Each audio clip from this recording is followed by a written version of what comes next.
ar mais um Toca Podcast e essa semana a gente tem mais um convidado muito especial para trazer para vocês.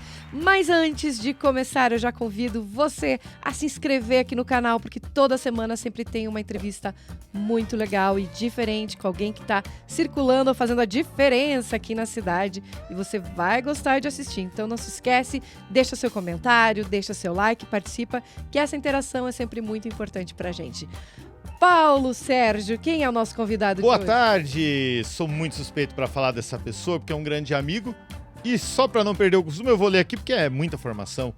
O rapaz é formado em Educação Física, faixa preta em Jiu-Jitsu, acertei? Sim. Faixa preta em Muay Thai, acertei? Também. Empresário, treinador de MMA, já foi pro UFC acompanhando o atleta curitibano. Quem E será? agora ele está com um projeto que ele vai entrar no mundo da internet, levar seu conhecimento para todo mundo que tem interesse aí na área do esporte, nas artes marciais. Ele é o meu grande amigo, Cristiano Padilha! Aê! Cris, seja bem-vindo! Muito obrigado, galerinha. E aí, como é que está o coração por ser entrevistado num podcast? É o primeiro? Esse é o primeiro. Vocês Nossa, que tiveram responsa!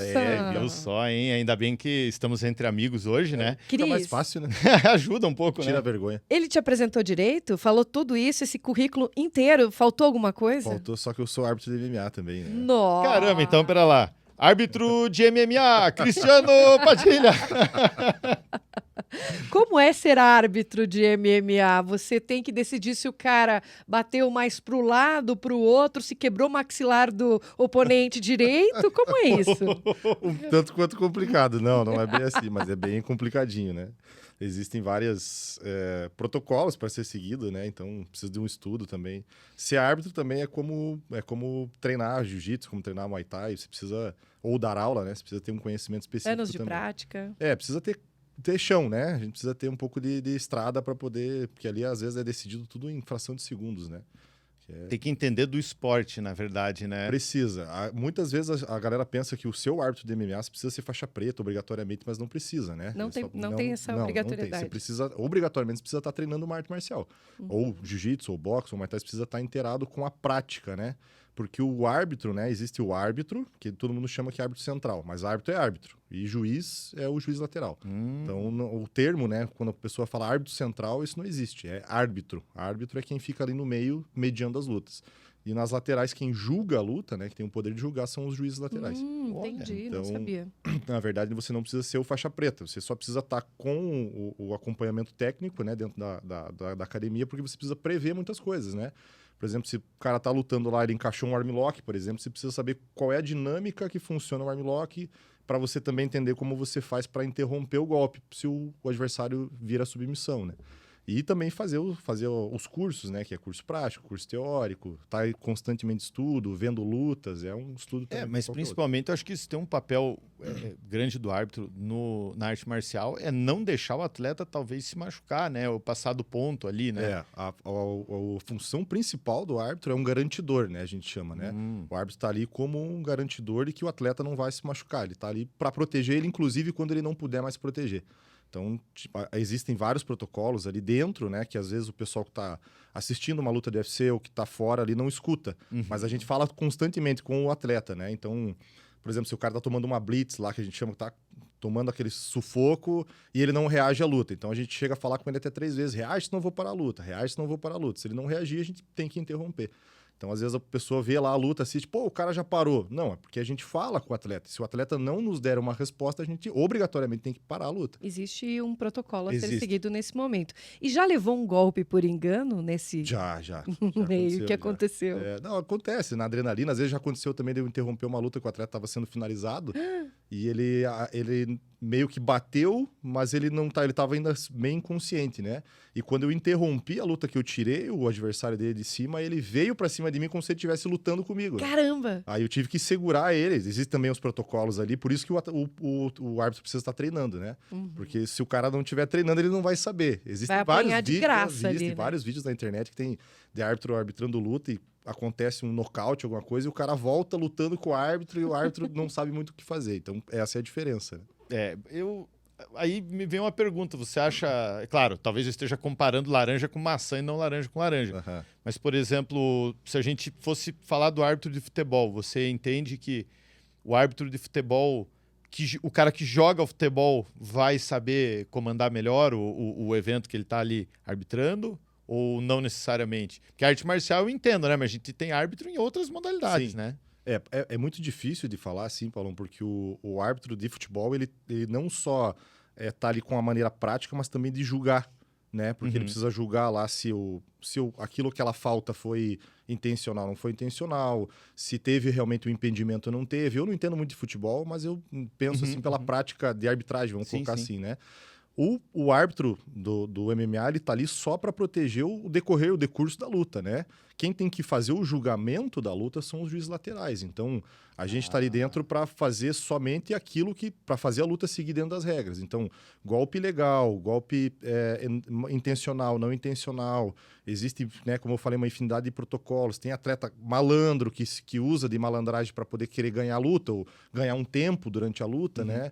Às vezes o cara vai tentar evitar uma queda e segura na grade, por exemplo. Então, existem algumas coisas que a gente precisa fazer ali dentro para que a luta tenha o decurso dela para ser neutro. O árbitro está ali com uma maneira de ser totalmente neutro. Então, quem diz se fulano ganha ou perde a luta não é o árbitro que está ali dentro, é isso? Isso por pontos, né? Quando a luta vai por pontos. Exato, Quando acontece finalização, nocaute, interrupção médica, enfim, aí é o árbitro central. Mas quando é por pontos, então você que está ali lateral. dentro não tem nada a ver com isso. Não tem nada a ver. Eu só preciso saber quem é o vencedor ali na hora. Para poder anunciar. Não vai levantar o braço do cara errado. Né? E como lidar com uma plateia muito aquecida, muito... Já te xingaram o árbitro? Xinga bastante, né? Árbitro geralmente não tem mãe, que nem a gente fala, né? Porque, Coitado, gente. acontece bastante isso, né? Mas a gente não pode ligar, sabe? A gente está ali para proteger realmente os atletas e a gente pensa assim, isso comigo no começo acontecia bastante. E eu ficava muito nervoso, né? Ficava muito nervoso porque eu começava a sentir aquela pressão da galera e acabava pensando assim, cara, o que eu faço? O que eu faço? Tipo, será que eu paro a luta? Será que eu levanto a luta? Que às vezes a luta tá no chão, tá sendo muito chata. Será que falou, Magrão, você tá falando comigo, rapaz? Ou será que eu vou sair e eles vão me pegar lá fora? Sim, exatamente. O cara ofende, mas assim, a torcida, ela não pode influenciar na decisão do árbitro. O que pode influenciar e o que o árbitro deve ligar para isso é se caso os corners estiverem faltando com respeito ou fazendo alguma atitude que não pode. Aí a gente pode parar a luta e pedir pro cara, já acontece. Aqui no Brasil, principalmente aqui em Curitiba, tem muitos eventos. Curitiba é um polo de arte marcial, né? Então, a cada final de semana tem um evento. Então, assim, a dificuldade dos eventos aqui em Curitiba é que, assim, a estrutura que comporta os eventos, ela não é uma estrutura muito grande, na maioria das vezes. Então, por exemplo, às vezes o público fica muito pertinho do cage ali. Claro. Né? E aí, o que acontece? Aqui a gente tem muitas lutas amadoras, a gente tem muita luta de infantil, a gente tem muita luta de criança, de adolescente e tal. Então, vai o pai, vai a mãe, né? E às vezes eles não entendem muito como funciona. Né? E às vezes até o próprio atleta, isso a gente vê constantemente isso, que a dificuldade de um professor ensinar as regras da arte marcial para o atleta que vai competir é muito difícil isso. É obrigação do professor passar para o atleta, você vai competir no Muay Thai, isso pode, isso não pode. E isso é o que mais acontece. O atleta chega lá, ele chega cru pra gente. Então acontece um golpe legal, por exemplo, e a gente tem que explicar pro atleta o que está acontecendo, porque às vezes nem ele sabe que aquilo foi legal ou não foi. E aí, às vezes, acontece da gente interromper. Cara se indignar. E o pai, né? Lá o pai, a mãe, sei lá, alguém às vezes já tá com um gole na cabeça, daí acaba xingando e tal. Então, às vezes, hoje eu já tenho mais essa tranquilidade, eu já não consigo ligar mais. Né? A gente tenta ficar muito atento, como eu falei, para os professores ali. Inclusive, os atletas têm professores que realmente não seguem um padrão também de conduta, né? Bate muito no tablado, xinga o árbitro, xinga o adversário. Então, a gente tem que tentar manter um respeito ali dentro para que isso a gente vá desmistificando que a arte marcial é uma coisa de maloqueiro, né? Mas será que não falta, talvez, o treinador levar o atleta lá já dizendo, amigão, se você perder, não é por isso que tá errado. Sim. Né? Quer dizer... Não é porque você perdeu que o árbitro é isso, é aquilo. Você tem que ganhar por mérito próprio, né? Mas é muito difícil, né, isso acontecer. Assim, infelizmente, é aquilo que a gente sempre fala. Para existir o bom, tem que existir o ruim. Né? Não tem se todo mundo fosse bom, se todo mundo fosse ruim, acho que seria uma coisa muito banalizada, uma Claro, diferença muito claro. absurda. Então a gente sabe as academias que a gente lida no meio, né? A gente sabe quem tem um protocolo bom, quem não tem. E acontece muito do próprio professor Agitar o negócio. agitar o negócio, ou o cara não fazer questão realmente de ensinar, porque é a parte profissional. A arte marcial, ela só está sendo profissional há pouco tempo, é muito cedo, né? É muito cedo. É muito recente, assim, para se tornar profissional, né? E eu fiquei pensando também, assim, né? Nesse período aí são o quê? Quantos... Tem mais de 10 anos? O quê? 15 anos, mais ou menos? O MMA? É. O MMA foi criado, se não me engano, em 90. Ah, Vai então... fazer 30 anos. O MMA o como a UFC, gente né? conhece, O né? UFC, né? Que foi o que Mas que que a levou o gente nome pra tem frente. mais eventos, assim, é uma coisa de 15 anos pra cá que tá tendo evento todo fim de semana, ou isso já existia? Não, agora sim, isso é mais ou Essa menos última isso. década É, mais ou menos essa data potencializou. mesmo. Aham. Olha, a Siri quer entrar na conversa aqui. Olha só. Então, muita gente entra para assistir essas lutas, eu percebo, acaba conhecendo a arte marcial e acaba querendo participar também. Qual é o... Existe idade para a pessoa que quer começar a praticar ou existe uma faixa Pré-requisito? etária, um pré-requisito? A gente sempre costuma dizer que, assim, o nível de competição, ele requer muitas exigências, né? Mas para ser um praticante, por exemplo, lá na nossa academia, que é a URSS MMA, que a gente tem a minha academia, a academia do meu sócio, do Rodrigo, né? Rodrigo Morisca, a gente sempre tentou exigir esse padrão de que fosse um ambiente familiar, né? Que fosse um ambiente mais saudável para todo mundo praticar. Então, a gente sempre tenta colocar isso, né? Que a academia de arte marcial, todo mundo pode praticar. Então, a gente coloca uma idade mínima que é 5 anos, né? E a idade máxima não existe. A idade mínima é só 5 anos, porque às vezes tem muita criança de 4, 3 anos ali que ainda tá muito cruzinho, né? Mas qual que é esse perfil de criança que chega para vocês? É o pai que chega para vocês e diz: ó, meu filho briga muito na rua, na escola, eu preciso que ele aprenda a brigar direito? É isso? Não, mais ou menos isso, né? Mas a gente geralmente... Levar essa educação para a criança também. Eu sempre costumo dizer assim que o tatame ele é o maior desenvolvedor de caráter que existe, né? Ah, olha só. Porque, principalmente pra gente aqui em Curitiba, o tatame ele é como se fosse a praia do curitibano, né? Não existe... Ali dentro do tatame tá todo mundo igual. Não interessa se você estacionou uma Ferrari lá fora, se você estacionou um Fusca, ali dentro tá todo mundo descalço. Então não existe um de tênis, de Nike, né?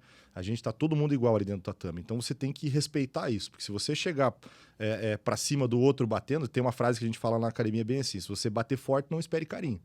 Né? Então se for pra cima com tudo, né? Pau que dá em A lei Chico, da volta pra atração e Francisco. da reação, né? Exatamente. Então precisa ter um respeito ali dentro. Desculpa, da ação e da reação. Essa foi feia. É. Lei da ação e da reação. No tatame, né? Então a gente tenta sempre manter esse nível lá. Então as crianças que chegam pra gente, ou é porque o pai já tá praticando uma atividade física ali certo. dentro, e como a gente tem aulas de capoeira, por exemplo, que tem bastante criança, né? Ele acaba vendo a aula e acaba trazendo a criança ali. Ou também é essa questão, mas o que eu vejo hoje que tem acontecido muito, não é uma criança que seja agressiva, mas sim uma criança que está sofrendo muito bullying. Né? Uma criança que sofre bullying ou por causa do corpo, às vezes é meio gordinha, às vezes é muito alto, às vezes tem alguma característica que chama mais atenção. Então o pai chega pra gente e fala assim: ó, professor, então, tá sofrendo bullying na escola, eu precisava tentar melhorar a autoestima, porque a arte marcial, ela não só melhora a tua autoestima, como a tua autoconfiança. Né? Então, quando você faz uma atividade física, uma arte marcial, que você pratica ela regularmente, você consegue enfrentar os teus desafios fora do tatame da mesma maneira que você enfrenta dentro do tatame. Porque ali dentro, como eu falei, não vai ter todo dia que você vai estar 100%. Vai ter dia que você vai chegar ali, você vai estar bem, Com a e energia vai ter dia que você vai baixa. chegar ali, não vai estar legal.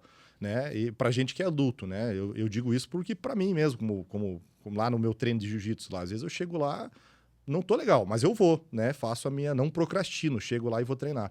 E, tem uns faixa branca duro pra caramba, tem uns faixa azul duro pra caramba. Você fala assim, cara, se eu não tiver bem, esse cara vai me amassar.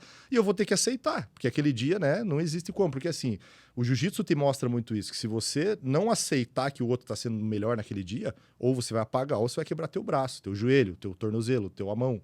Né? Então você precisa ter o teu ego, ele vai te destruir. Então você precisa tirar teu ego de fora. E a gente bate muito isso com as crianças, né? A gente ensina que a criança tem que usar arte marcial somente para defesa, né? Nunca para atacar alguém. Ou para provocar. Para provocar, exatamente. Então a gente ensina 3 regrinhas básicas. A primeira é se provocar, né? Para as crianças, lógico. Se provocar, você fala assim, para. A segunda você fala, para que eu vou chamar um adulto. né? Para ver se a pessoa para. Na terceira ele fala assim, para, senão eu vou te agredir. Se não parar, daí, infelizmente não tem muito o que fazer, porque ninguém tem sangue de barata, né? Não, é duro, né? E uma coisa que eu me lembro de um exame de faixa nosso, do pai que chegou e falou assim, ó, menino não me obedeceu ontem, era para ter chego às 11, chegou 00:30. E colocou para treinar e falou, ó, galera, não peguem leve com ele. Quer dizer, como você mesmo falou, foi um lugar de disciplina. O moleque na hora já ficou com vergonha e já falou, puta, agora eu tô com aquela ressaca, ainda vou ter que me ferrar com o pessoal aqui, né? Exatamente. A gente sempre coloca isso ali dentro do tatame também como um respeito, né? Porque não adianta a criança ser... Ali dentro do tatame, geralmente, quando vem uma criança para ter aula comigo, né? Eu sempre falo bem assim, deixo bem claro para a criança. Falo bem assim, ó, vou te deixar bem claro, quem manda aqui dentro sou eu. Teu pai não manda nada.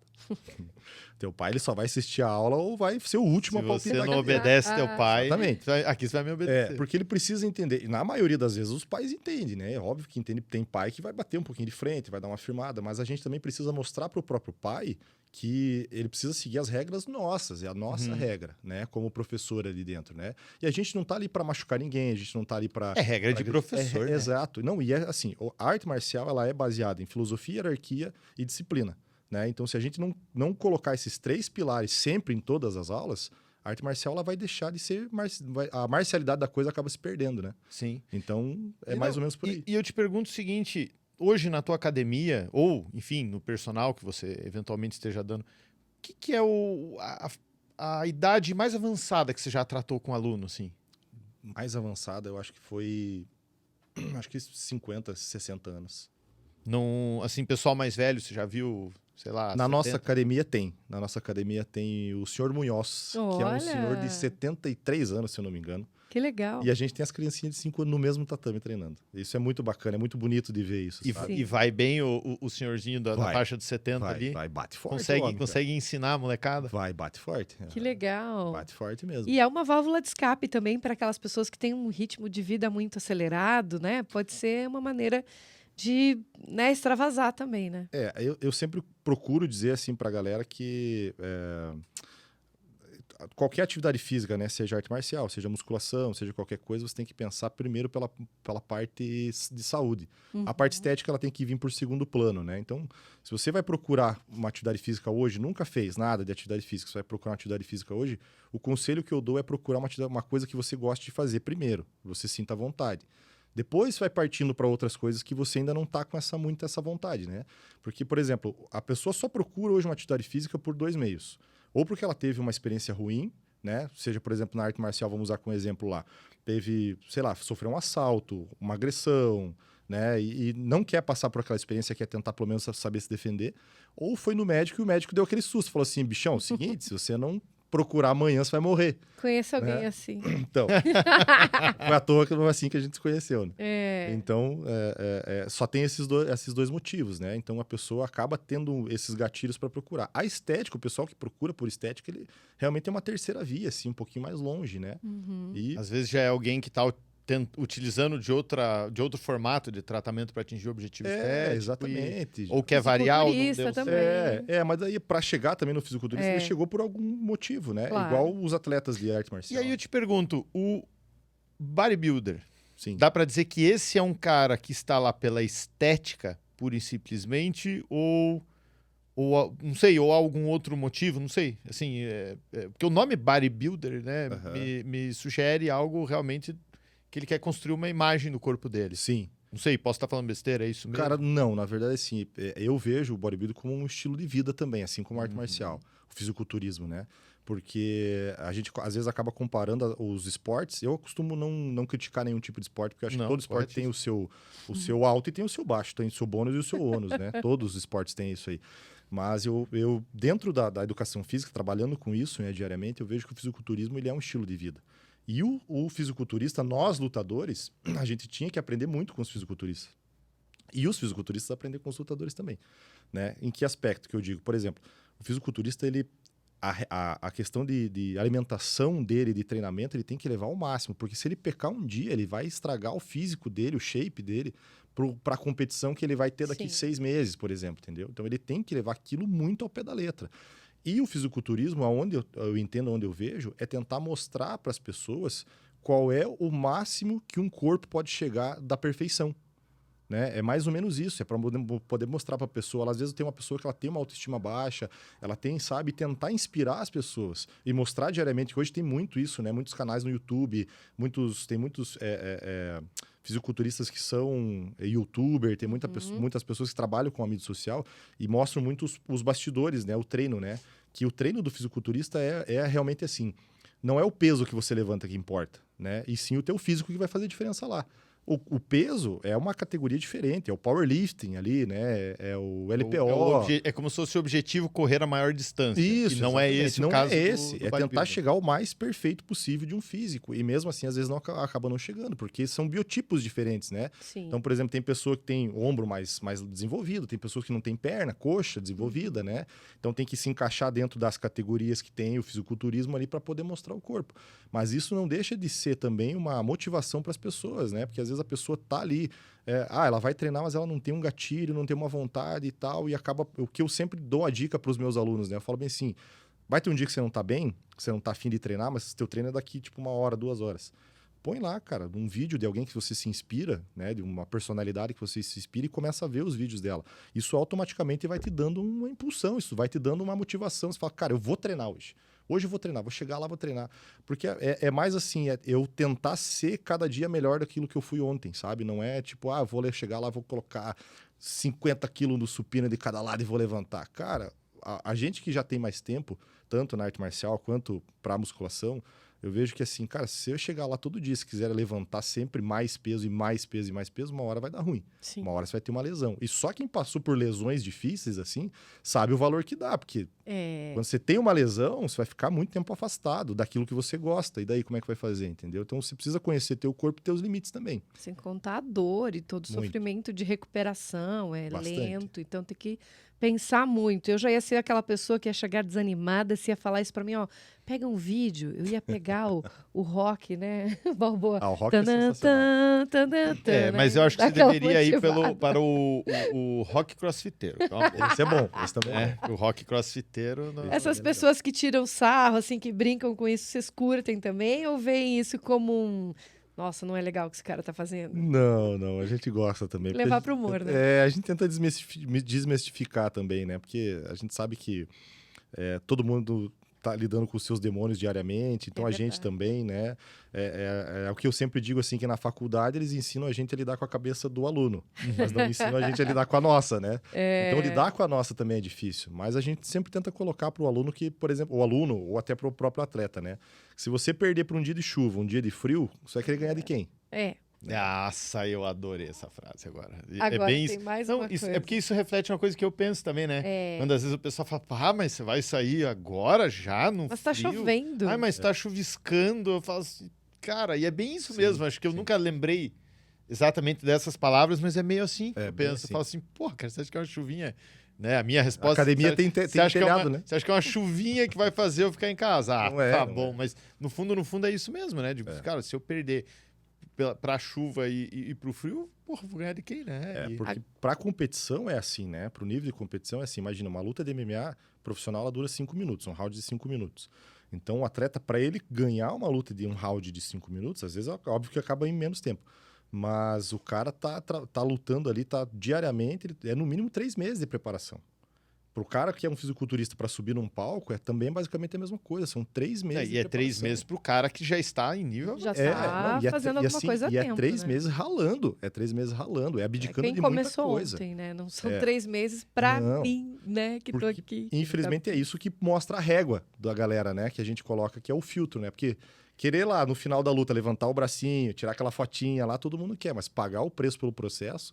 Ninguém quer passar. A galera, quando passa por isso, já começa a desistir. Já, né? E aí, vou fazer a pergunta para você que está assistindo esse podcast. Escreve aí nos comentários qual é o teu nível de motivação para o esporte que você pratica. Vamos aí, não precisa ser necessariamente o MMA, o jiu-jitsu, uma arte marcial. Qual é o esporte que você pratica e qual é o nível da sua motivação? O que te faz levantar da cama 5 horas da manhã, chuva, neve em Curitiba? Sair correndo na BR.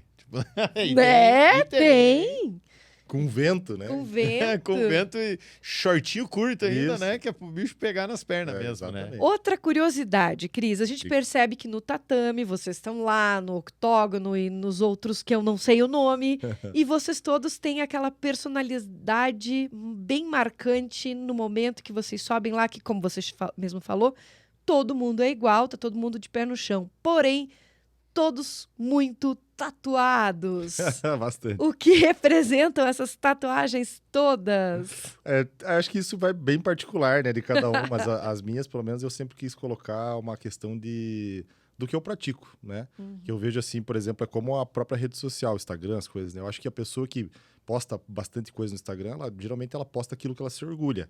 Né? Enfim, independente se é o corpo, se é o trabalho, se é o feito, exato, É um exato. filho, Eu acho que ela uma homenagem, posta, né? procura bater em cima daquilo que ela se orgulha, né?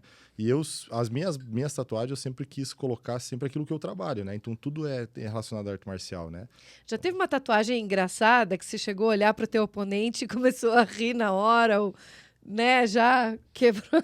De repente o cara posta uma tatuagem dele com a perna quebrada. Eu Tipo, sei, foi ou- quando ele resolveu começar a treinar. alguma Nunca coisa. eu nunca vi isso, nem como árbitro, nem como lutador. Ou assim. então aquela coisa do cara que, sei lá, utiliza tanto o produto de determinada empresa que resolveu tatuar Olha, no peito. O patrocinador. Não foi bem uma tatuagem, mas ontem eu tava arbitrando um evento e até falei com o professor do atleta, né? Eu falei assim, cara, o melhor divulgação de marketing possível. Existe uma cobertura de mídia aqui que é específica para arte marcial, que é a revista Primeiro Round, né? Que eles Sim. trabalham com isso há muitos anos. Sim. E eles estão em todos os eventos fotografando e tal. E aí teve um menino que foi lutar de uma academia lá, e daí eu tava fazendo a checagem, né?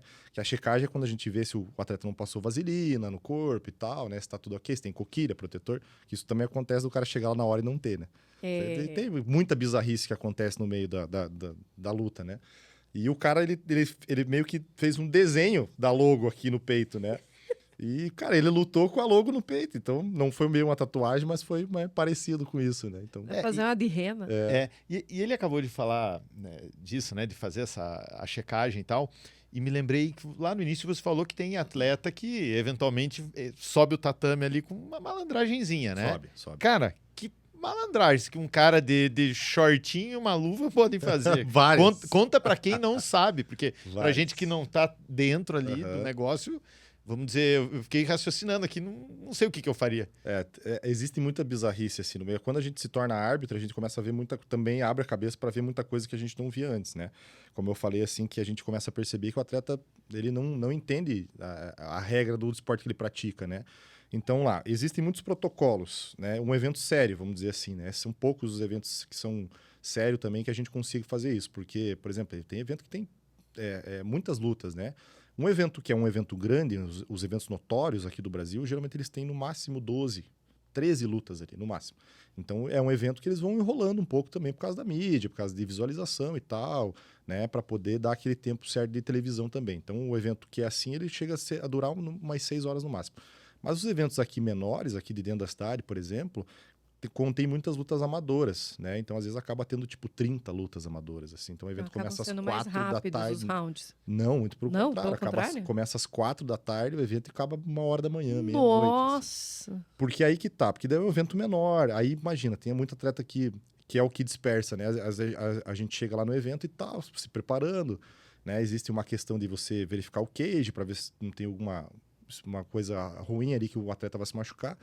E, às vezes, já começa a rolar o evento e o atleta tá lá fora, comendo um açaí, o cara tá lá tirando foto com a família, né? O cara tá passeando, o cara nem parece que ele vai lutar. E aí, quando chama o cara pra fazer a mão, que é passar a bandagem e tal, até o cara chegar ali, parece que, opa, nossa, esqueci que eu tinha que lutar. É comigo? Né? Exatamente. Então, se vê... O cara acha que é um turismo marcial, exatamente. Né? E o que acontece muito é isso, porque não é ou é a não instrução do professor pro atleta, ou é o atleta que quer ser malandro. Então, o atleta chega ali na frente do cage, né? Primeiro é passado a vaselina. A vaselina ela só pode ser passada nas sobrancelhas aqui em cima, na maçã do rosto aqui no meio do nariz. Para baixo não pode ser. E para quem não sabe, o objetivo da vaselina ser passada ali é qual? O objetivo da vaselina é para passar porque o corte que vai acontecer no rosto ele não passe em seco. Se, por exemplo, nós, do jeito que a gente está aqui, a gente toma um soco, esse corte ele vai abrir muito mais. Entendi. Ele vai abrir de uma maneira absurda, assim. Uhum. Então a vaselina é para o soco deslizar. Basicamente isso. pro Diminui corte. talvez ali a A possibilidade fricção. de corte. A fricção, exatamente. Nos eventos grandes, essa vaselina ela é injetada um pouco de adrenalina nela. Para que ela, na hora que tem o corte, passa, pode perceber isso pelo UFC, quando passa a vaselina, ela dá uma estancadinha no sangue. Então a adrenalina ela tem esse poder de dar uma segurada no sangue. Para Nossa, que não não fique fazia toda ideia. hora ficando fazendo isso. Também não. Só que essa injeção de adrenalina, repito, num evento sério, ela tem também um protocolo. Por exemplo, o atleta chega num evento, lá no UFC, ele pesa na hora que ele chega no ginásio e eles fazem anotação para ver o peso dele. Então, na hora que vai essa prancheta lá para dentro do staff, eles já sabem, o Paulo tá com 90 quilos, então eles vão produzir a adrenalina na vaselina de acordo com o teu peso. Porque se for pegar uma vaselina com injeção de 90 quilos num atleta que tem 50, ele vai ter um infarto, né? Que doido. Então- Cara, eu não fazia ideia disso. Aí o que cara. acontece? Aí a gente verifica, né? Ele passa lá, então a gente levanta os braços dele, verifica atrás da orelha, às vezes eles colocam atrás da orelha, O às quê? vezes o atleta... Vaselina. Ah, Às vezes o atleta que é cabeludo, ele deixa escondido aqui, às vezes deixa escondido nos shorts e tal. Tipo como deixar um... Porque daí no decorrer da luta, vamos supor assim, por exemplo, isso é mais também uma questão de malandragem estratégica. Eu vou lutar com um cara que ele é do jiu-jitsu e eu sou da trocação. Esse cara ele vai querer me agarrar. Então o que eu vou fazer? Passar vaselina no meu corpo, porque a hora que ele vir me agarrar, ele vai, vai vai dar deslizar. uma deslizada. Então, tipo, o cara esconde, e daí no meio da luta ele vai se Ah, besuntando. Parece que tá se Isso. coçando e tá se Exatamente. besuntando. Exatamente. E aí Gente, acon- olha a malandragem. acontece muito isso aqui também nos eventos mais de dentro, né?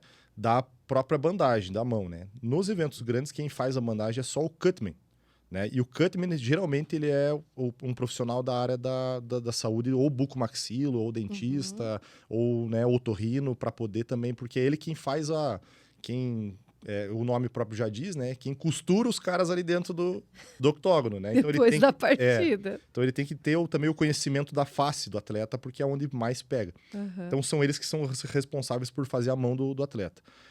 Essa parte de cima aqui da mão, né, das falanges ali, ela tem que ficar, ela não pode ser coberta, assim, protegida. Ela tem que ficar somente o pano, né, da bandagem. Ela não pode ter esparadrapo, não pode ter nada. O esparadrapo ele vai nos meios dos dedos, né, para poder fazer aquela pegada. O meio da mão aqui também ele tem que estar livre.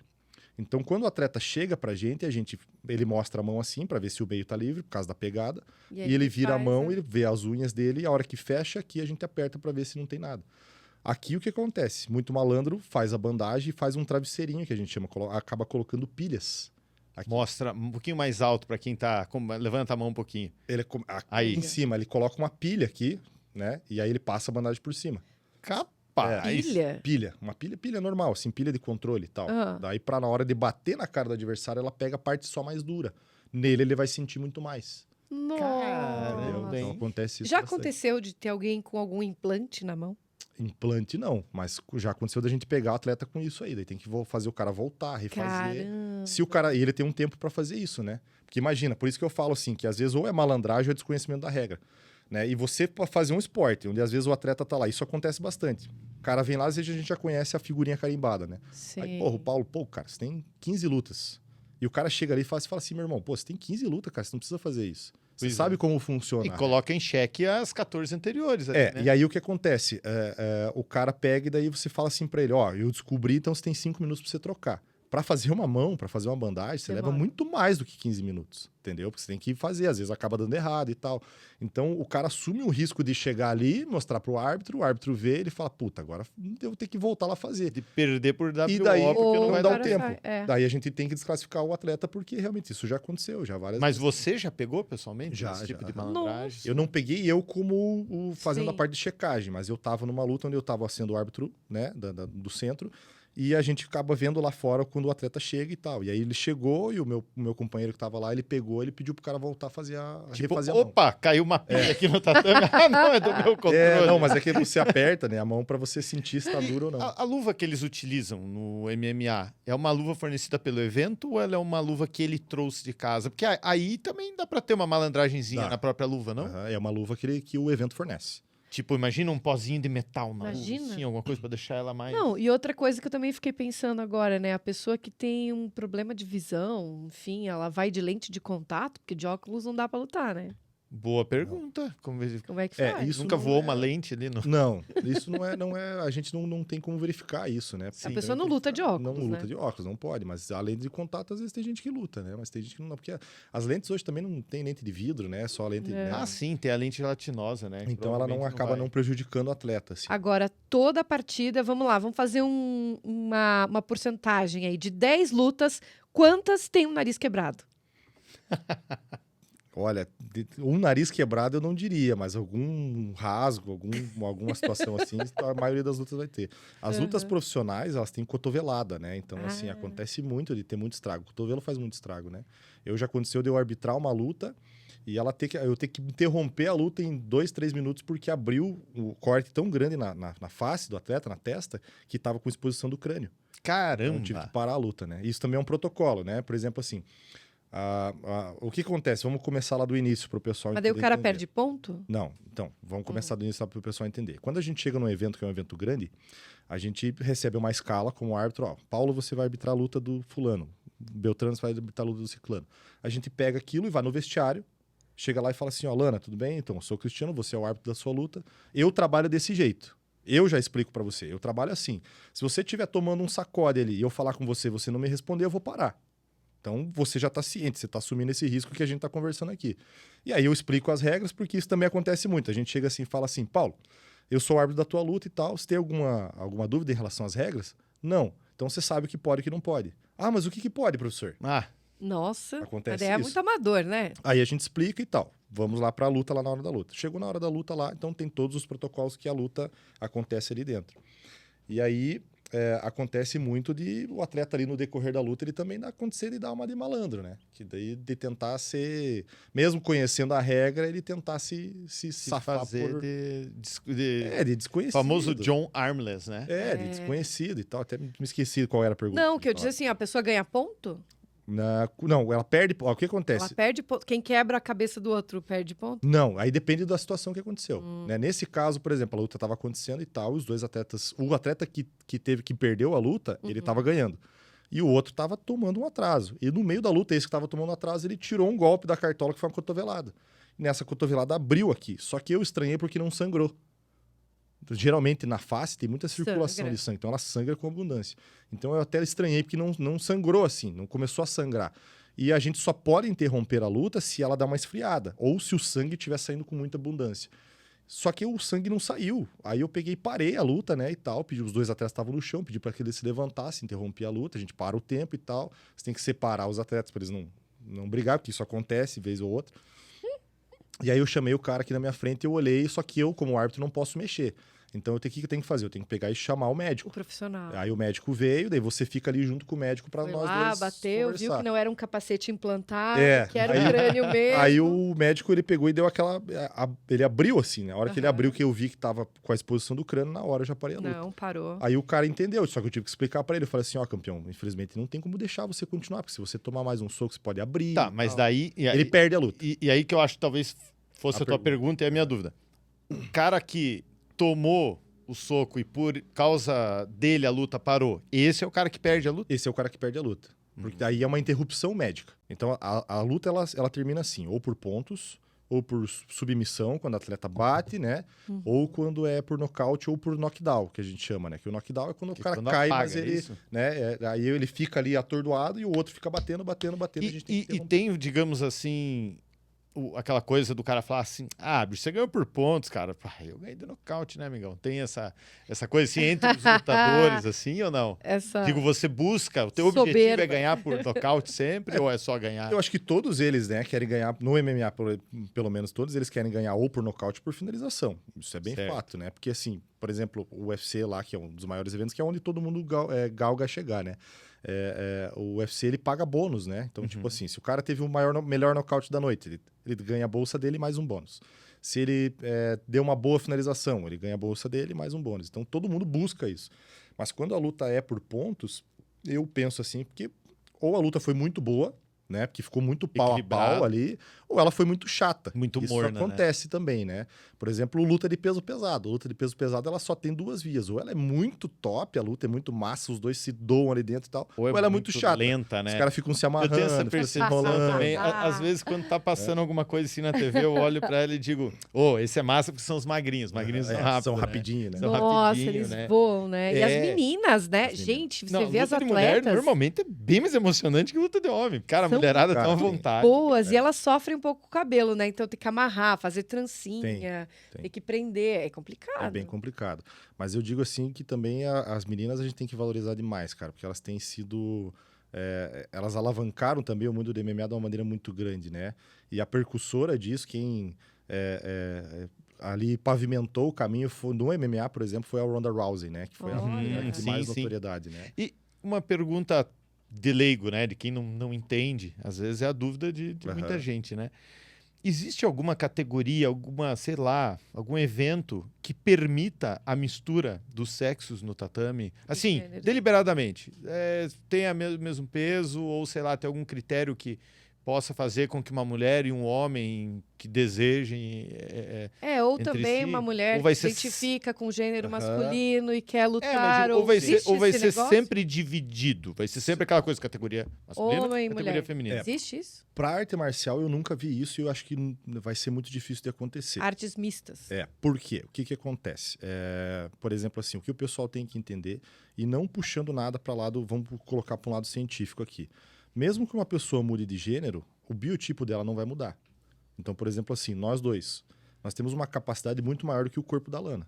Nosso coração é maior, nosso pulmão é maior, nossos ossos são maiores. Mesmo que a gente faça a transição de gênero e tome hormônio para que reduza. Esse biotipo ele não vai mudar. Então, se a gente for entrar num esporte para competir com a Lana, nossa força vai continuar. Nossa capacidade respiratória vai continuar. Né? Então, assim, o pessoal tem que entender que para a luta, onde é muito físico, extremamente físico, o meu físico vai sobressair pelo seu ou pelo dela, isso é muito difícil de acontecer, porque aí a desvantagem é um absurdo, né? Porque é corpo a corpo, é osso no osso. O MMA é o esporte que mais machuca, entendeu? Ainda que seja muito possível uma mulher surrar um cara que a gente vê Não, muito, né? Acontece. A gente sabe que tem Mas muitas para meninas efeito de equiparação, talvez, né? É. Para tentar ser justo, acho que é aí que você quer chegar. Isso, Que exatamente. é difícil até você achar o quantos % para cima ou para baixo que um sexo vai ter que ter a mais do que o outro. Exatamente. Mas E nem se realmente fosse equiparar por peso ou pelas características que geralmente se fazem as categorias das lutas? Aí eu acho que é mais por conta da performance, né? Porque daí você consegue chegar, lógico, num peso. Pro MMA também não importa a graduação, né? É diferente, por exemplo, de uma competição de jiu-jitsu que você precisa estar competindo Então, com... tem mais uma Siri falando. Opa, acho que é minha. É. Você precisa... Ela quer responder as Tá. perguntas. Ela quer participar. tá com A ciúme. Siri também quer participar do tatame. Então, acontece no jiu-jitsu você tem que dividir realmente por graduação, por peso e tal. No MMA não existe. Pode ser um faixa branca lutar com faixa preta, por exemplo. Então, Basta talvez querer. o MMA permitisse esse tipo de... Talvez permitisse, mas é como eu te falei que eu acho que assim vai demorar para isso acontecer por conta da questão de performance mesmo, sabe? Que eu acho que é aí que tá a chave da questão. Não é questão de peso, não é questão de graduação, não é questão de performance que muda bastante. E outra coisa que me ocorreu agora, né? Existe, por exemplo, categorias em que você tenha campeonatos, por exemplo, de pessoas com algum tipo de deficiência? Isso é bem engraçado de falar, que isso me perguntaram também essa semana, né? Tem um menino que treinava jiu-jitsu comigo, na equipe onde eu saí, que é o Thiago. O Thiago, ele é cego. Olha! Eu desconheço algum faixa preta aqui de Curitiba que tenha deficiência visual como o Thiago. Né? E o Thiago, ele tem uma sensibilidade muito grande, porque desde que ele nasceu ele tem a deficiência. Ele nunca viu o mundo, né? Tá. Da maneira como a gente vê. E aí me perguntaram, né? Porque ele tá sempre lá na academia, ele leva os filhos dele que treinam Muay Thai lá com a gente e tal. E aí me perguntaram, falou, pô, professor, se eu fosse lutar jiu-jitsu com o Thiago, por exemplo, como é que funciona, né? Porque o jiu-jitsu, você toca a mão no cara e você fica esperando Sim, uma você tem ação que e tal. ver, né? Pro jiu-jitsu existem as competições, existe o para-jiu-jitsu, né? Mas que é uma competição exclusiva para isso. Mas é uma federação só, uma competição só. Se tem o cara lá que, por exemplo, ele tem uma deficiência visual, uma deficiência física e ele quer competir, ele vai ter que, infelizmente, entrar na competição junto com todo mundo igual. O jiu-jitsu não faz essa diferença. Existem campeonatos todo final de semana. Então, se o cara tem essa dificuldade, ele vai ter que se encaixar lá com a galera. E aí, o que acontece? Por exemplo, o atleta que tem deficiência visual. Eu nunca vi, pelo menos, acontecer esse tipo de coisa.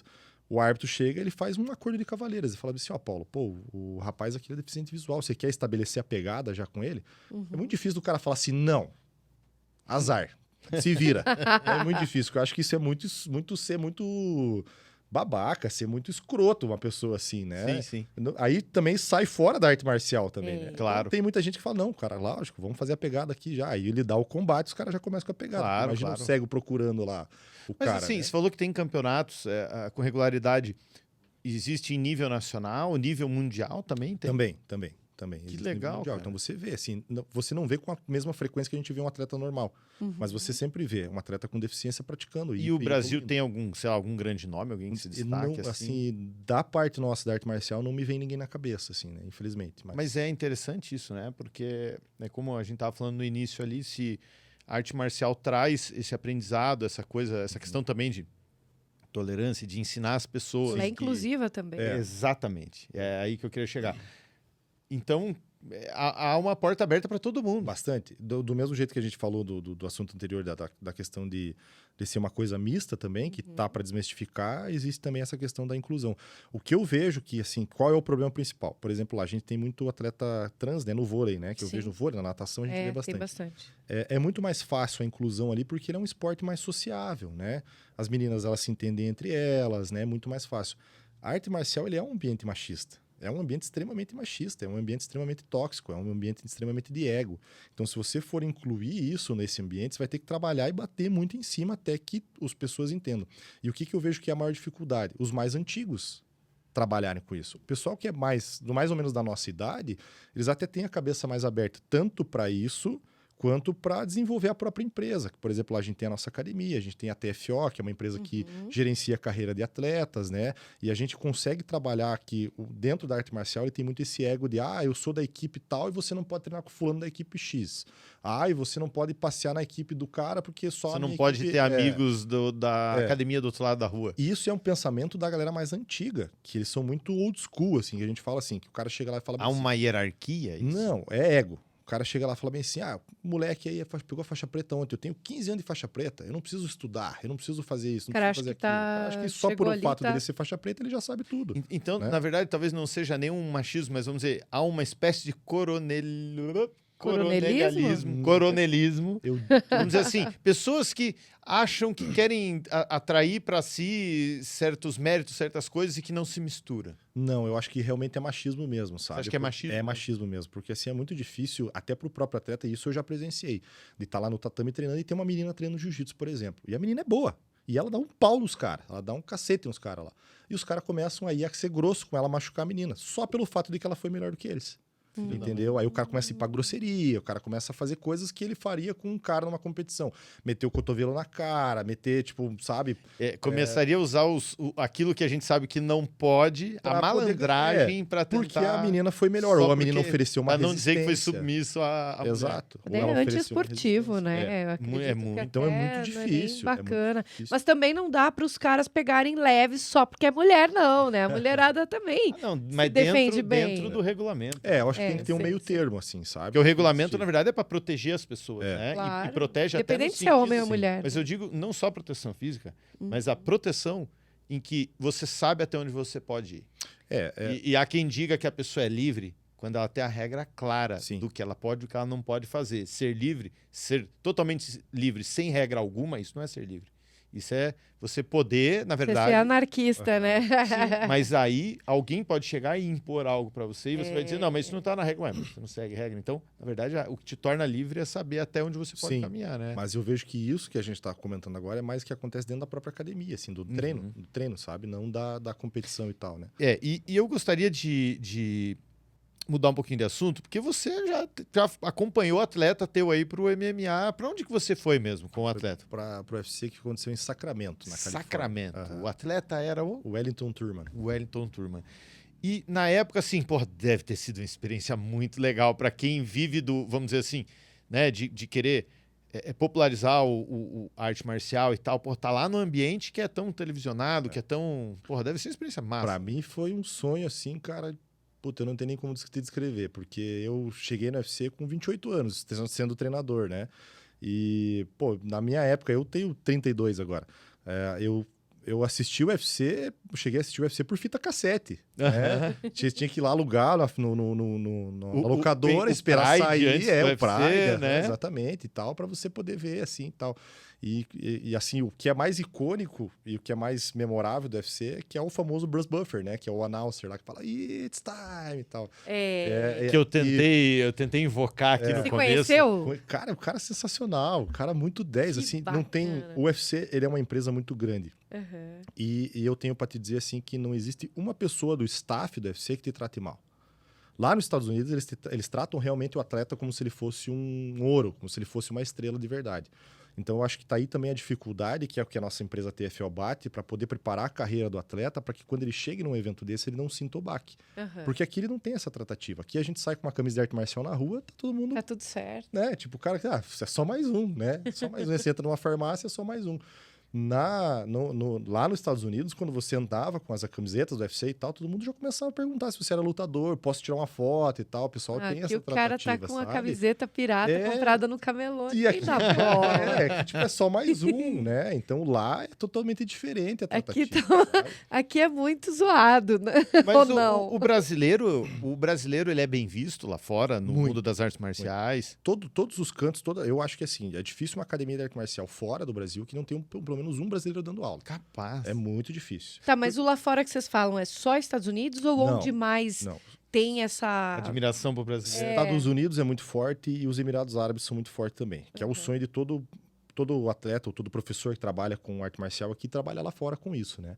Então, os Estados Unidos é um ambiente É rico, moral dizer, rico, porra, cara... e os Emirados Árabes também. Ficou 3 anos lá em Dubai, dando aula de, sei lá, de qualquer arte marcial que seja a especialidade do cara. Sim. E é um esporte de elite, assim, hoje em dia?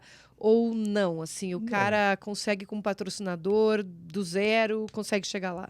A nível profissional, a gente está falando, no Brasil é muito difícil, né? Porque não tem incentivo nenhum, o atleta tem que penar, muitas vezes o atleta tem que fazer aquilo que ele tem que dar aula, treinar, trabalhar e fazer várias coisas no mesmo dia para ele poder sustentar, porque não chega Famoso lá, né? cruzar e correr para cabecear. Para fazer o gol, exatamente.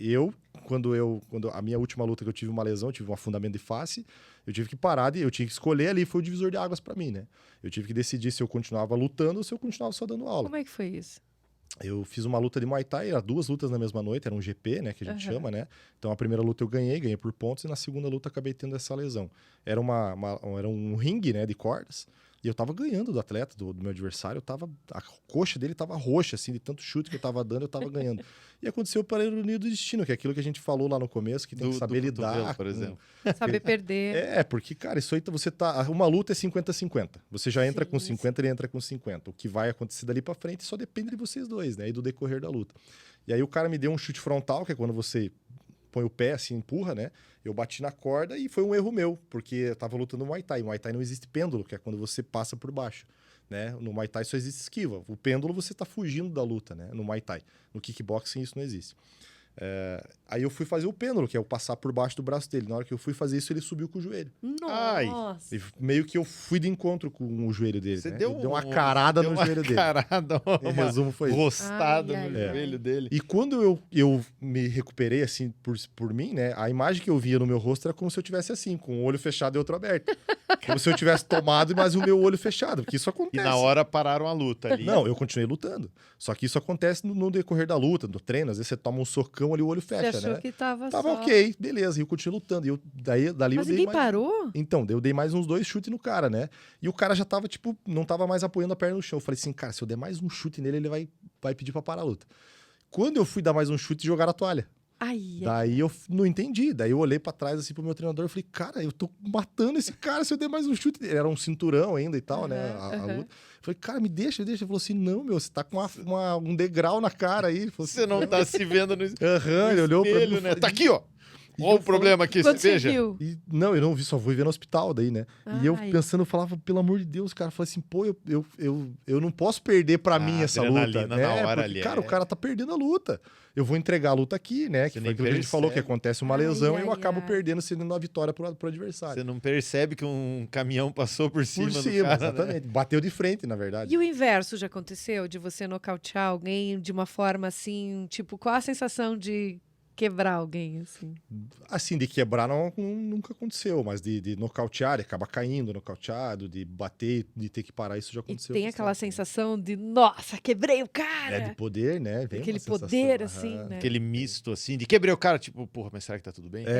Sabe? Isso deve ser fogo, Tem, né? a gente tem que lidar com isso também, porque hoje em dia já é uma profissão, né? Então, se não fosse pelo cara, eu não tava ali lutando. Aí você não tá lá pra vice-versa, machucar né? ninguém, você não tá lá pra matar uma pessoa, né? Não, Você tá lá lógico. pra... É que às vezes a realmente- pessoa se empolga, né? Se empolga. Nossa, mandei aquele cara pro hospital. Ah, não, eu acho que assim, o direito de se gabar do mérito, Sim. isso aí, se gabar, talvez seja uma palavra até meio feia, mas o direito de você sentir que você honrou, que você teve o mérito de, sei lá, de desconstruir toda aquela técnica do outro lado e conseguiu atingir Anular, o objetivo, Uhum.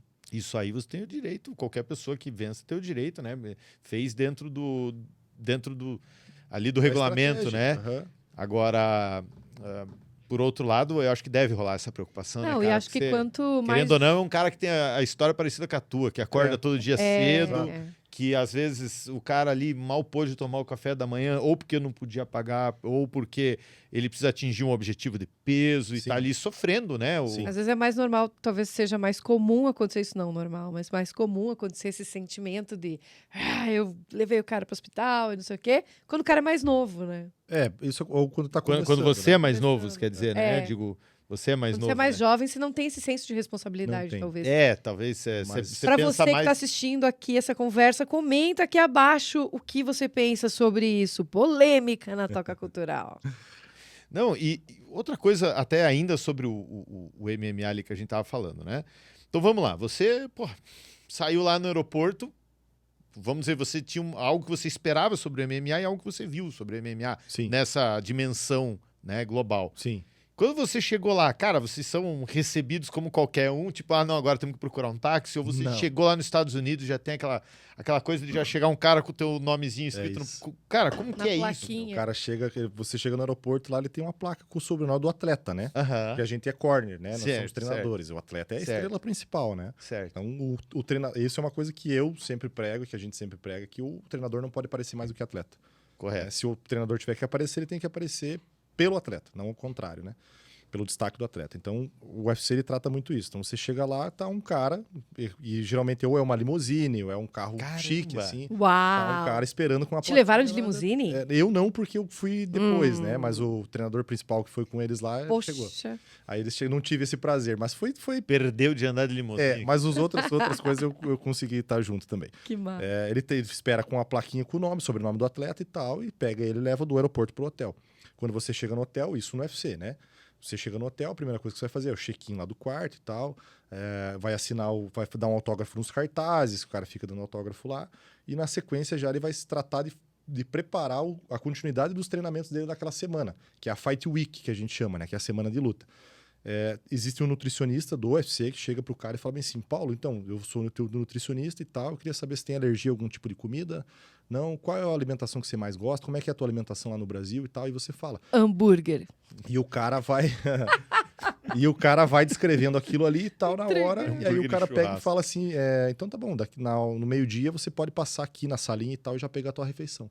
E o cara já deixa a refeição dele já chega preparada. tipo um controle ali, já Já Até o deixa a que você vai refeição comer. preparada. pergunta, sei pro lá, atleta, né? o- Então o atleta tem o café da manhã, da manhã livre, mas ele tem o almoço e a janta dele já Controlado. programada. É Então, controlado por eles, por então. eles, por Digamos, eles. já tem um nutricionista, um tem, nutrólogo, não sei o pra que que seria o atleta não, eles dão, o UFC ele dá todo o suporte para que o atleta não pegue não por saia isso. da risca É. por conta da E evento. mesmo assim acontece, né? O cara Claro. não bateu o peso. Tá, o cara e vamos lá. Daí, porra, tá lá o atleta lá, bonitão, andando, se sentindo o cara, porque afinal eu acho que deve ser igual à Fórmula 1. Se você tá Isso. lá, você não é ruim. É. Você pode não ser, talvez, melhor do que o cara do lado que vai Sim, ser campeão. mas é um cara bom.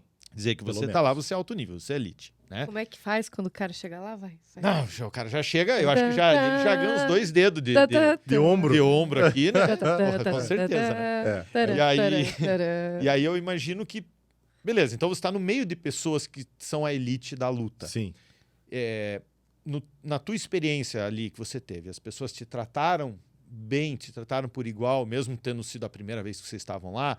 Ou acontece de você olhar para pessoas que estavam lá pela segunda, pela terceira vez e te olhar de cima para baixo?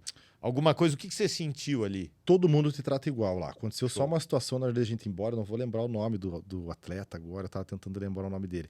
Mas eu tava com o coach lá, que é o Luiz Uzueta, que é responsável pela preparação física do Turman na época, né? A gente viajou junto.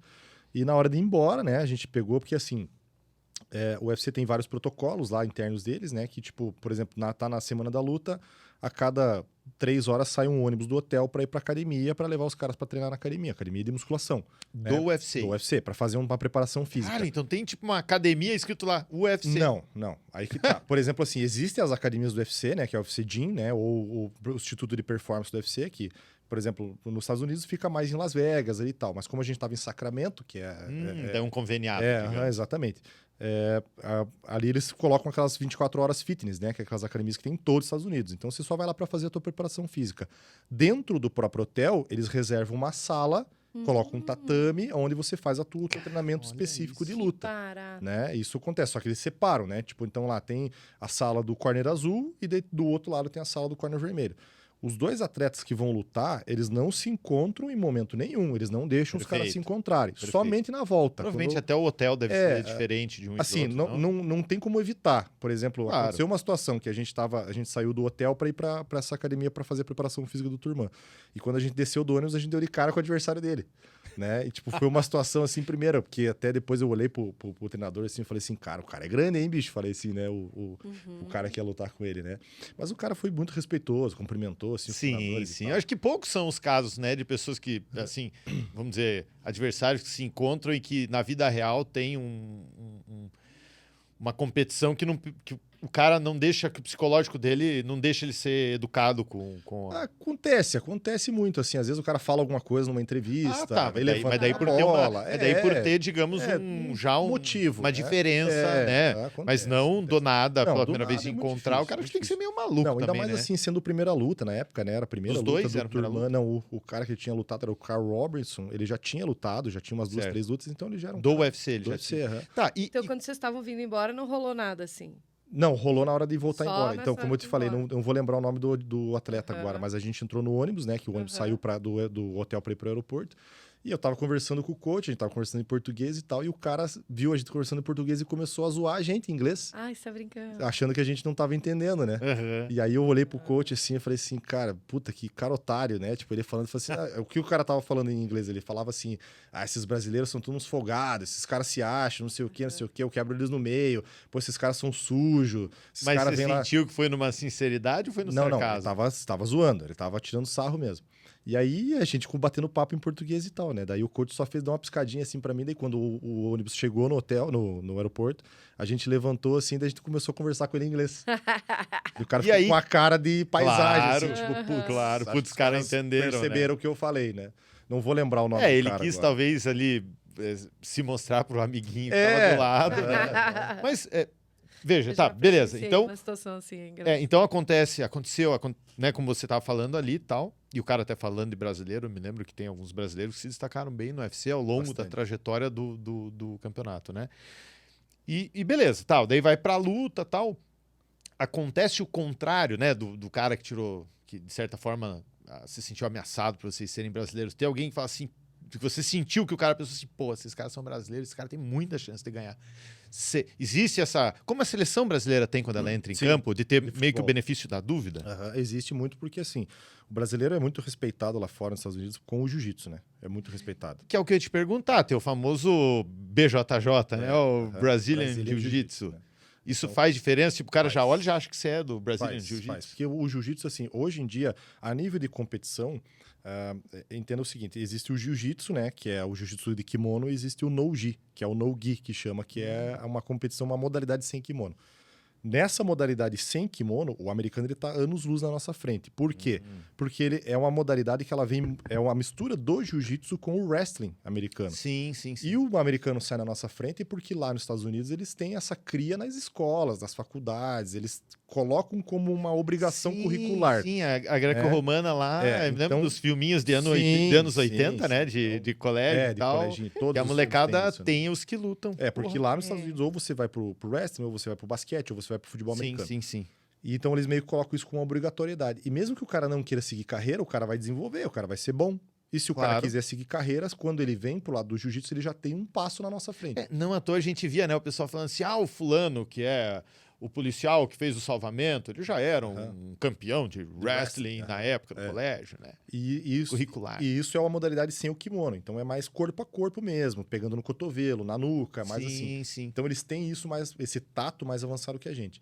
Nós já aprendemos o jiu-jitsu com kimono. Então a gente usa a lapela para finalizar o adversário, a gente usa o próprio kimono para finalizar. Sim, a gente tem essa facilidade. Então quando vai entrar em competição de jiu-jitsu, o americano já dá aquela sentida. Então lá fora nós somos muito mais respeitados quando você fala assim, eu sou faixa preta de jiu-jitsu.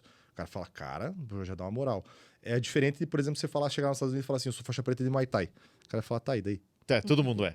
Não, Tipo, não porque todo mundo mas porque, tipo assim, pode existir um cara fenômeno lá do Muay Thai que o cara não precisa ser faixa preta, porque a graduação do Muay Thai quem trouxe foi o brasileiro, né? Entendi. Sério?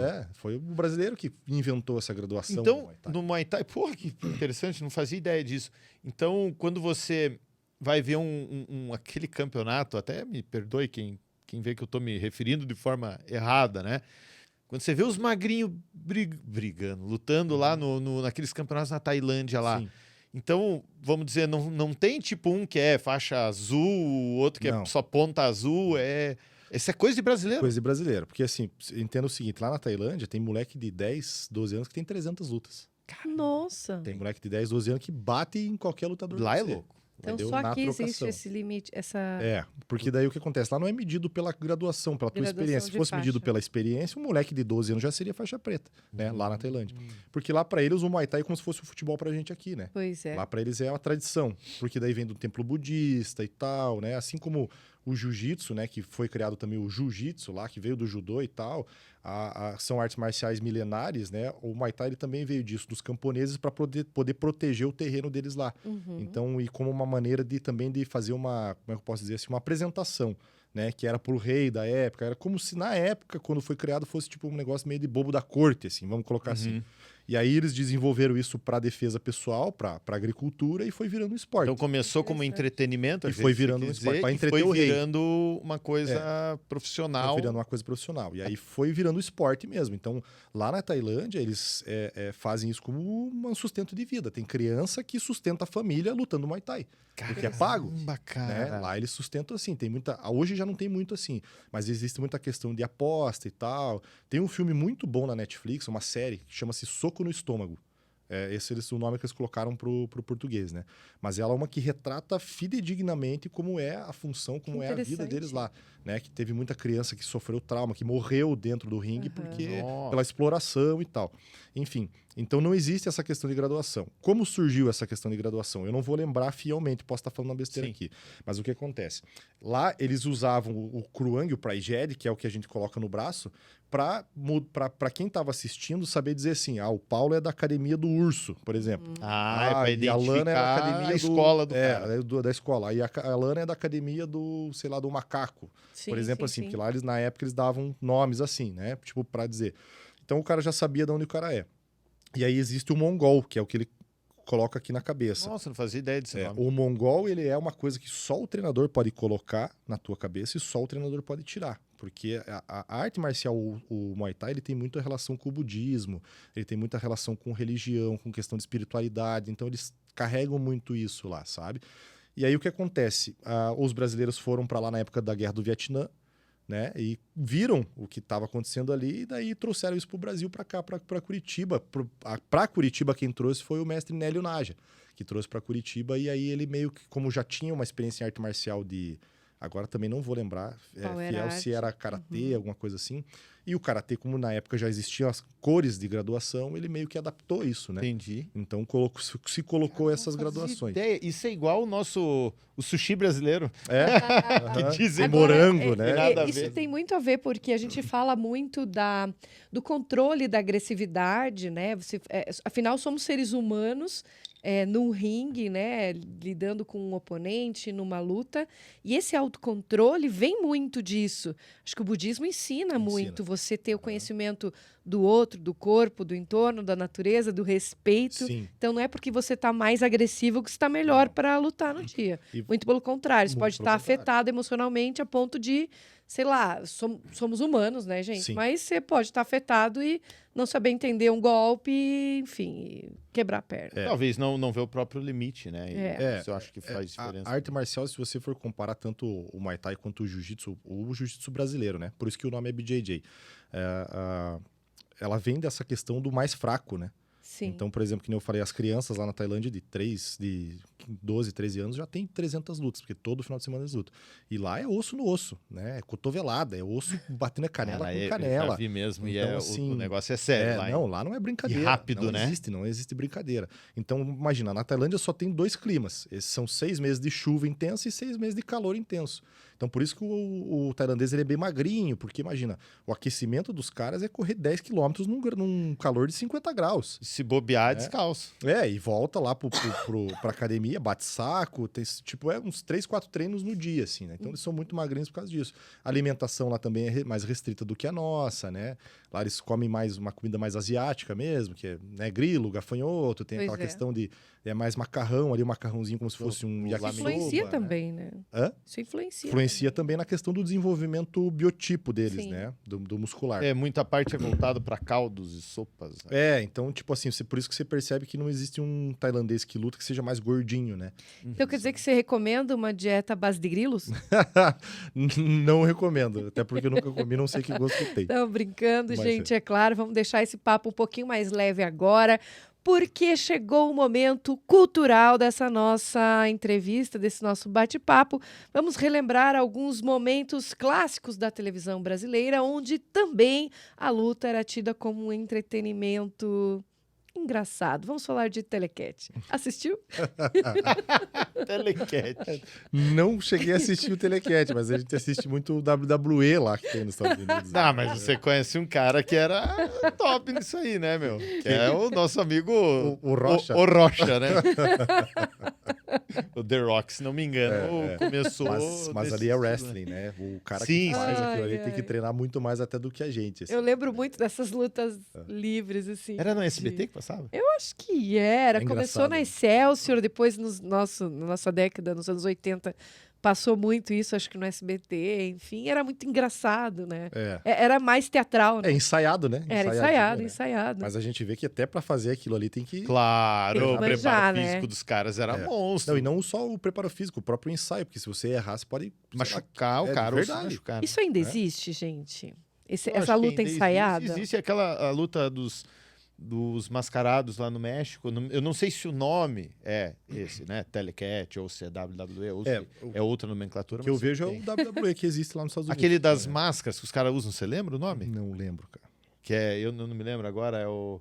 Que tinha até um desenho, Luta Libre? né? Então, que tinha até um desenho que chamava Mucha Lucha. Mucha Os Lucha? personagens eram Esse todos tipo de máscara e Aham. tal, que eu acho... É bem cultural, né? Chega a ser meio folclórico, assim, de Sim, certa forma, né? Chega a ser igual a capoeira pra gente aqui também, né? Aqui fui buscar essa informação, galera. E aqui a gente tem que o principal personagem do programa era Mário Marino, um italiano, né, que desembarcou em Buenos Aires aos 12 anos, veio para o Brasil com 24 anos, era um grande lutador e de cabelos loiros, porte atlético, consagrou-se como Ted Boy Marino. Ted Boy. Comente Esse nome eu aí lembro. se você assistiu este grande Boy galã Marino, das claro. lutas livres. Ou seja, brasileiras. quando eu assistia isso no final dos anos 80, começo dos anos 90, já era um negócio ultrapassado, porque já era gravado. sim, Sim, já já tinha tinha sido. sido há uma Só que década. pra quem assistia aquilo lá, vai saber, né? Na época que não tinha internet. Não Eu tinha achava nada. engraçado aquilo. Sim, mas ó, eu acho que no fundo,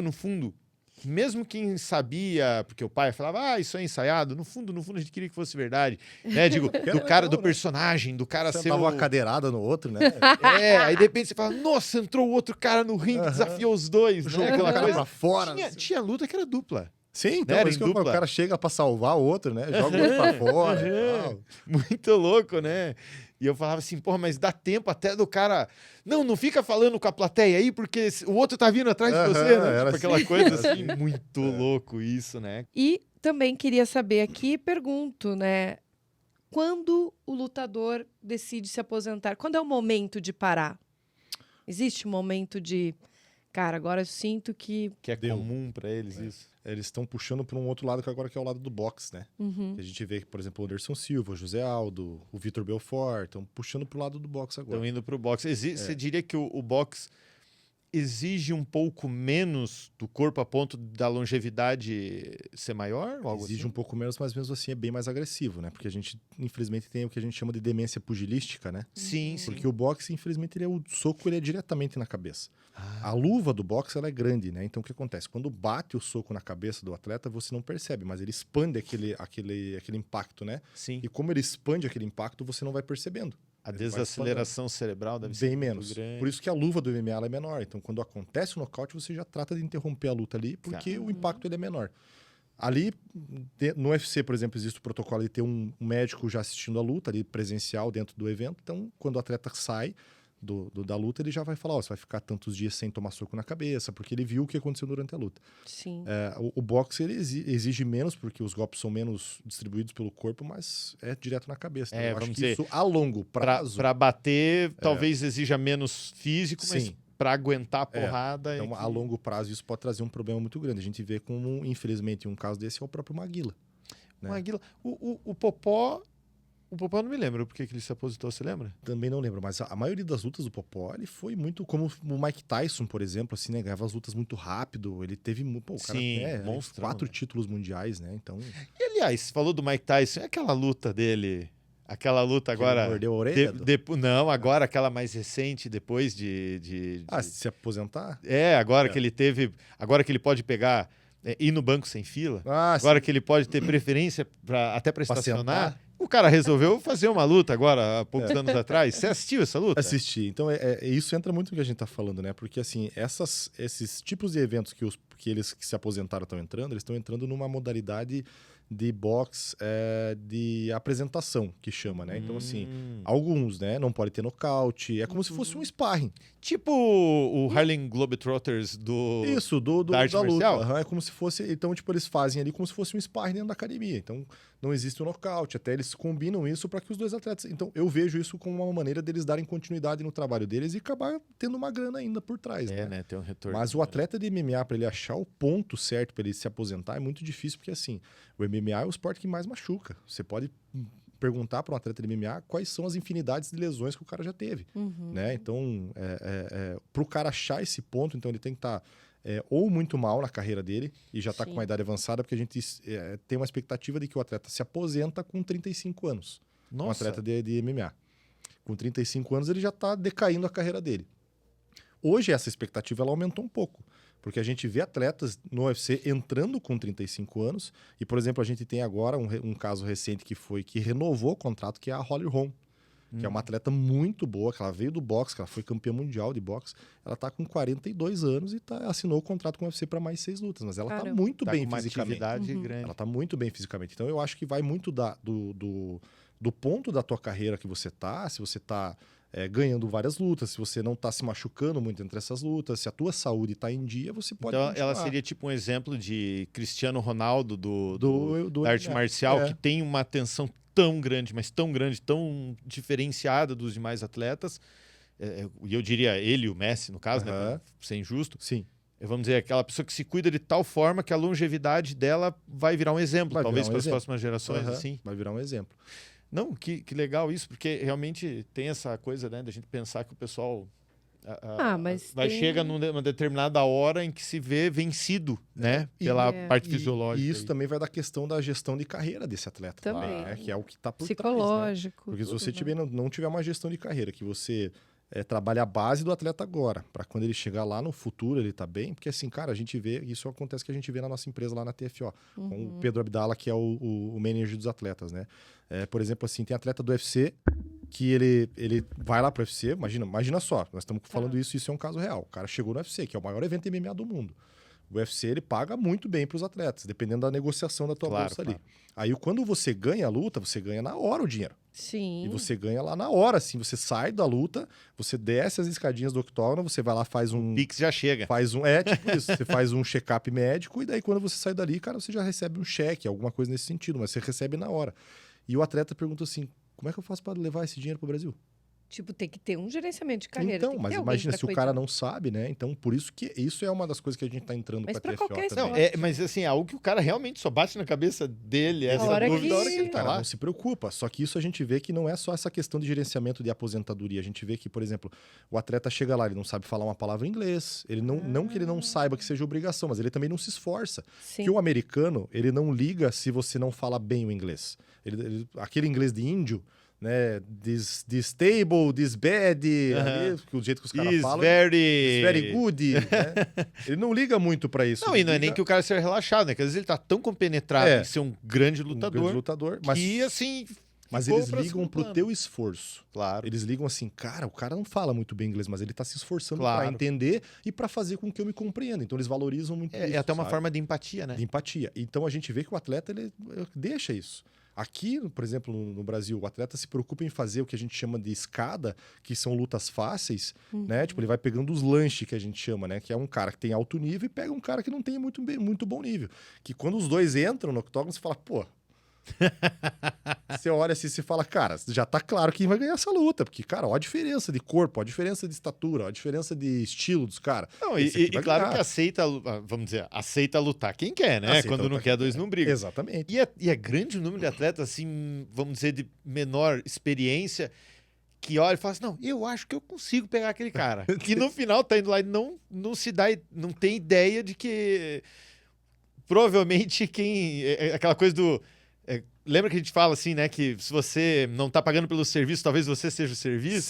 Sim. De repente o cara não percebe que ele vai ser O lanche. o lanche É, do cara. Acontece. Ontem, por exemplo, foi um evento que eu tava arbitrando, que não tava como árbitro, tava ali como juiz lateral e conversando com a galera ali, né? E falando assim, que a gente é do meio, a gente sabe há muito tempo. Quando você vê os dois atletas, você já vê a disparidade, né?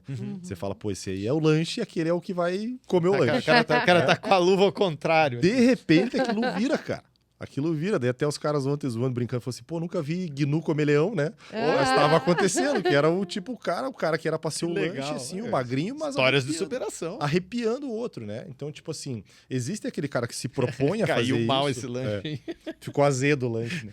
Existe aquele cara que se propõe a fazer isso por dinheiro, que é meio que infelizmente, uma prostituição da profissão, né, cara? Vamos colocar assim, né? O cara tá se vendendo ali, né? Sim. Ele tá lá, vai lá e, tipo, o cara fala assim, ó, tem um cara que tá com um cartel negativo.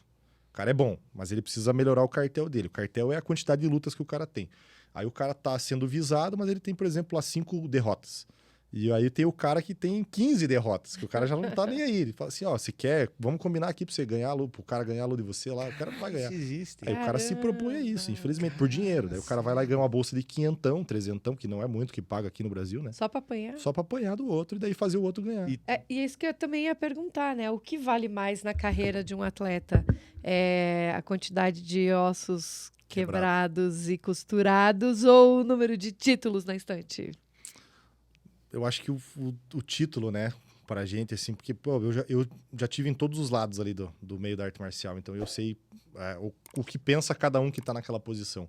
E o que eu penso hoje, o que eu vejo, por exemplo, lá na minha academia, que é uma das coisas que a gente mais se orgulha lá da academia, que é, por exemplo, como eu cheguei aqui e falei pra vocês das fotos na parede e tal, né? A gente se orgulha do pessoal chegar na academia e ver as medalhas. Trajetória. Isso é currículo, né? Isso é história, né? Porque o dinheiro, ele vem e vai.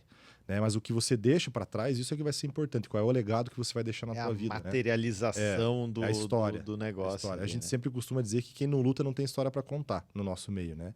Então você sempre vai ter uma história pra contar, porque é isso que é legal. Não, e a pessoa luta. vai olhar pra aquilo, né, e te questionar, né? Então, é isso que pra mim, aí tá o ponto alto da luta. independente se você é atleta, independente se você é um praticante de arte marcial. Isso é uma coisa que eu sempre falei para você, inclusive. Que o legal da arte marcial e quando a pessoa vê que realmente o cara que é lutador, é você perguntar pro cara. Não é o cara sair por aí dizendo, entendeu? Eu sou lutador, eu bato em gente, eu não sei o que, não sei o que. Pra gente, a gente se orgulha de quando o cara olha pra você e fala assim, pô, você é lutador, né, cara? Você tem um estilo de lutador e tal. Daí você fala, não, sou lutador. Pô, como é que é e tal, tal. Ou o cara perguntar, ver os negócios na parede e fala assim, pô, e essa medalha aqui, cara? E esse quadro? E esse aqui, isso aqui? Aí você vai contando, você vai desenrolando a história. É deixar a pessoa perguntar. Ou você chegar numa roda de amigos, por exemplo, uma pessoa que não tem um perfil, um estereótipo de lutador, e o teu amigo falava assim, pô, você tá falando com o Paulo é faixa preta. Pô, cara, você é faixa preta? Pô, mas como assim e tal? E aí você desenrolar e contar, porque hoje é isso. É uma história de vida, né? Você ser faixa preta de uma arte marcial é como se fosse um objetivo para você chegar lá realmente, não que você tenha que usar aquilo para ser um lutador e tal, porque hoje qualquer pessoa pode ser faixa preta. Só que o faixa preta é o faixa branca que nunca desistiu. Sim. Né? Sim. É você Olha, não desistir, boa frase. entendeu? É você chegar e você continuar, né? Agora, assim, a gente falou de MMA, a gente falou de academia, a gente falou da arte marcial também como entretenimento. Sim. E agora, vamos dizer que o último ponto que eu tinha anotado aqui para falar contigo, que é sobre um novo projeto que você está aí agora levando para a internet, todo esse conhecimento, toda essa vivência. Vamos vender esse jabá aí dos nossos E eu concorrentes. quero saber o seguinte, cara. Não são concorrentes. Porra, nada. depois de toda essa história na arte marcial, né? De alguma forma te incentivou a criar esse projeto, né? Sim. Que projeto é esse? Conta pra quem não conhece. O cara tá com podcast, amor. Você tá fazendo. Você acredita? Diz aí o que vai rolar, o que a gente pode esperar desse projeto aí. Então vamos lá, né? Primeiramente, o podcast é chamado TFcast, né? Que é The Fighters Cast. Certo. O The Fighters Cast ele é um braço da TFO, que a TFO é The Fighters Office, né? A TFO ela é uma agência, uma empresa que agencia, faz gestão de carreira de atletas. Então a gente já tem muitos atletas aí de nome aqui em Curitiba e a gente está tentando estender esse braço para fora e tal. E essa empresa ela visa gerenciar o atleta como um todo, como eu falei. Então a gente fornece fisioterapia, médico nutricionista, médico endocrinologista, preparação física, né, para que o atleta realmente ele esteja ali exclusivamente para ser o lutador, para ele treinar. Então, não é todo mundo que entra, a gente faz uma seleção, faz uma seletiva. Como eu falei, o Pedro Abdala, que é o manager geral, e eu fico mais como um treinador de MMA e como olheiro, né? A parte de treinador até já estou deixando um pouquinho mais de lado, ficou mais como olheiro. E um desses braços foi o evento que a gente também fez, um evento de MMA para poder colocar esses atletas para lutar e para a gente poder também descobrir novos talentos, que é o Prime Fights, né? Que a gente já teve a primeira edição do evento já e tal, vamos ter uma outra. Segunda agora, não? Tá indo para setembro, a nossa Legal. próxima edição é setembro. Então a gente, né, para a gente poder tentar descobrir novos talentos para a nossa empresa e também para mostrar talentos para o mundo, né? Então, e a gente tentar também com essa experiência nova de fazer um evento que não é fácil. Né? Fazer um evento de arte marcial é uma coisa que eu não quero para ninguém. Então quer dizer, desse desafio, pacotão, né, de redes sociais, de internet, de criar conteúdo, né, para além do octógono. Então, vai informação pra galera, primeiro, né? O evento que inclusive foi transmitido, Foi né? transmitido, teve a transmissão no nosso canal do YouTube. Me lembro lá. disso. Então, quer dizer, Vamos tem passar o canal esse canal do pra YouTube galera aí pra acompanhar. com Qual que a é? É The transmissão. Fighters Office. Só Legal. chegar. Então, TFO. teve A galera já se o inscreve lá, evento hein? com a transmissão via internet. Teve, certo? E agora vai ter também Agora a gente vai ter o podcast. o podcast. O podcast nosso, né? Os hosters são eu e o Pedro Abdala. A gente vai fazer entrevista. Vulgo Pedrinho. Vulgo Pedrinho. E o nosso objetivo não é falar da gente, né? Porque a nossa Claro, história... é bater papo. É, exatamente. Para falar quando a gente vem convidado, assim. Como a gente vai vir aqui. Pra conversar com essa galera que tá aí fazendo essa arte, Sim. né, ser valorizada. E por que não no futuro, quem sabe, amor? Vamos abrir um novo podcast. E eu tenho até um nome pra ele. Qual? Telecast. Bom, hein? Eu acho que nem Então. todo mundo vai entender a piada. Mas é podia bom. ser um podcast melhor. Vamos fazer no gel. O que você acha? Se o convidado conseguir parar de pé... Palhaçada. Exatamente. E aí, Desafio vocês já do começaram. podcast. E vocês já começaram, né? A gravação do A gravação podcast. a gente já começou. A gente já Bacana. Como é que começou, foi, já tá- pô, pra um cara que tá acostumado aí a dar bronca pro marmanjo que é folgado e não vem treinar, chega atrasado no treino? Pô, como é que é isso, cara? Porque é uma outra coisa. Agora você tá se comunicando, na verdade, é com a massa. É na base Sim, da porrada sim. mesmo. Se o convidado não falar o que precisa falar. Azar. Na hora, não chegou na hora. Paga 10 aí. Isso. Paga um burp aí, né? Paga 10 burpees. Isso. É o que a galera ama fazer. Então, para nós está sendo um desafio, né? Como eu falei, assim, obviamente a gente quer falar sobre esportes em geral, não só sobre a luta, né? A gente vai começar a falar sobre a luta porque já é o nosso nicho e a gente tem mais muitos conhecidos e muita gente no meio para a gente poder falar. Mas a gente quer tentar divulgar a vida do próprio lutador, que não é fácil, né? Como a gente tem falado. A realidade. É a realidade, que é os bastidores, que é o perrengue, que é passar por tudo isso, que é a nutrição, que é a parte psicológica, né? Porque a gente sempre costuma dizer assim, que uma luta, ela é 85% psicológico e os outros 25, 15 ali são para a parte física, né? Porque não adianta nada. Tem muito atleta que é assim, dentro do treino o cara é o leão. Quando chega na competição, lá o cara vira a zebrinha daí. Né? A cabeça do cara não funciona, né? Isso acontece bastante. Então, aí tá os desafios também da própria arte marcial e da gente poder mostrar pra galera, né? Quando então, que estreia? Estreia dia 20, 21 de abril, se eu não me engano. Nosso primeiro entrevistado, Eliseu Capoeira, que é um atleta do UFC, né? Então, tem muita história bacana pra contar. Capoeira, que legal. Tem uma boa história pra contar também e assim a gente vai desenrolando também. Mas assim, é diferente, né? Porque, claro, enquanto professor, você também está se comunicando. Sim, né? sim. Mas não é um pouco diferente você ter que comandar o show no sentido de ter que fazer as perguntas para manter a coisa quente, né? O negócio rolando. É diferente, né? Cara, é diferente, mas se eu for parar pra pensar, assim, já meio que é o que a gente faz na academia, né? Porque o que a gente quis colocar ali do podcast é como se fosse... Toda academia de arte marcial existe a resenha, que a gente chama, que é depois do treino, né? Sim. Os caras vão lá, saem na porrada, se matam.